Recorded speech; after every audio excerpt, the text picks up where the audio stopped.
जिलों से हमारे भाई समाजवादी पार्टी के जिला अध्यक्ष सत्यनारायण यादव जी की माता जी के श्रद्धांजलि के अवसर पर ये असली समाजवाद है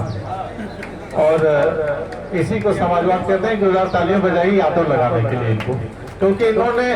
अन्य जातियों से कभी फर्क ही नहीं होने दिया कि मैं कौन हूँ, और इसीलिए शायद राष्ट्रीय अध्यक्ष जी ने इनको इतनी लंबी पारी खेलने का मौका दे दिया है। तो एक जोरदार तालियां बनती हैं इनके। माता जी ने जो इनका नाम रखा सत्यनारायण, यानी कलयुग में नाम ही आधार होता है अगर, तो इनके नाम और इनके काम और इनके व्यक्तित्व की जो परिभाषा है इनके नाम के अनुसार कि ये सत्य के नारायण अपनी माता का इतने लंबे समय तक आशीर्वाद प्राप्त करने का मतलब ही होता है कि वो पुत्र जो है अपनी माता पिता का बहुत प्यारा होता है। और आज इस अवसर पर चूंकि श्रद्धांजलि कार्यक्रम है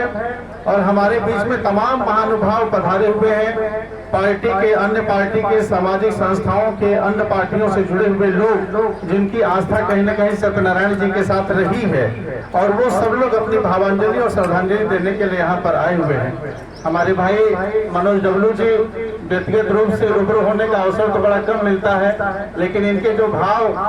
जो पिताजी के प्रति रहे हैं और इनका जो उद्बोधन श्रद्धांजलि कार्यक्रम में 2020 में हुआ था वो आज भी लोग याद करते हैं। तो श्रद्धांजलि कार्यक्रम में मुझे लगता है इस तरीके की भावांजलि ही होनी चाहिए कि कहीं न कहीं हमारे शब्दों के माध्यम से, हमारी आचरण के माध्यम से, हमारे भाव के माध्यम से कहीं न कहीं कुछ तो कुछ हमें झकझोरे अंदर से कुछ सीखने का मौका दे, और आने वाली पीढ़ियों के लिए जो हमारी वाणी रूपी धरोहर है उसे पोषित करें हम समाज को। ये अवसर इसीलिए होता है। राजनीति से मुक्त वातावरण में ये श्रद्धांजलि कार्यक्रम आज जो यहाँ पर आयोजित है, तमाम कवियों ने, कलाकारों ने, समाज सेवियों ने, राजनेताओं ने, जनप्रतिनिधियों ने अपने अपने भावों को अपने अपने तरीके से व्यक्त किया। लेकिन दोस्तों, जीवन की ये सबसे बड़ी सच्चाई है कि किसी भी इंसान के जीवन में अगर सबसे ज्यादा किसी का महत्व होता है तो वो माँ बाप का होता है। माँ बाप से बड़ा स्थान इस दुनिया में न किसी का कभी हुआ है न होगा। इस देश में आज श्रद्धांजलि सभा का कार्यक्रम है, लेकिन ये कहते हुए गुरेज नहीं होना चाहिए कि इस देश में और पूरी दुनिया में आज मानवता धर्म के नाम पर जितनी तार तार हो रही है, अगर धर्म के केंद्र में सभी लोग अगर ये संकल्प ले ले कि हम अपने मालिक को, अपने भगवान को अल्लाह के रूप में, खुदा के रूप में, गॉड के रूप में, चाहे जिस भी रूप में मानते हैं, लेकिन उनके स्वरूप को अगर हमने जिस दिन अपने माँ बाप के अंदर देखना शुरू कर दिया और जिस तरीके से मंदिरों में जा करके हम भगवान की पूजा करते हैं, जिस तरीके से मस्जिदों में जा करके अल्लाह की इबादत करते हैं, उस दिन ये बड़ा सौभाग्यशाली होगा इस देश के लिए कि अपने अपने घरों में बैठे हुए माता पिता को अगर हम भगवान मान लें, अल्लाह मान लें और उनकी उसी रूप में इबादत करना, पूजा करना शुरू कर दें, तो मुझे लगता है इस दुनिया में मानवता के सामने कोई समस्या नहीं रह जाएगी। ये सबसे बड़ा समाधान है मानवता का, और इस देश को शीर्ष पर ले जाने का, भारत की संस्कृति को शीर्ष पर ले जाने का। इसलिए मैं यही निवेदन करता हूँ, और हमारी आने वाली जो पीढ़ियां, जो हमारे सामने छोटे छोटे बच्चे हैं, जो नई पीढ़ियां हैं, जो नई जिम्मेदारी संभालने के लिए तैयार हो रही हैं, मैं उनसे भी निवेदन करता हूँ कि अपने जीवन की यात्रा माँ बाप के चरणों से शुरू करें। माँ बाप के चरणों से शुरू की गई यात्रा आपको स्वर्ग से शिखर तक पहुँचाती है। उसके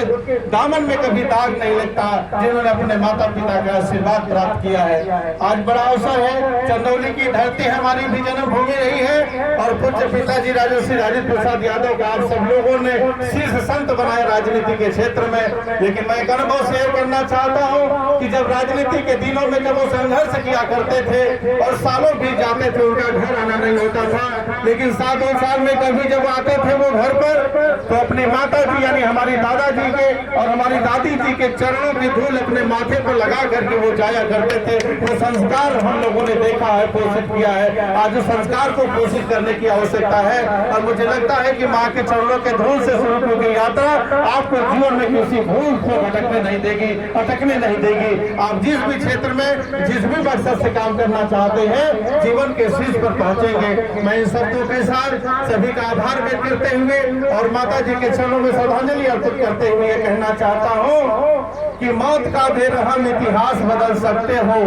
पुण्य में पाप का विश्वास बदल सकते हो।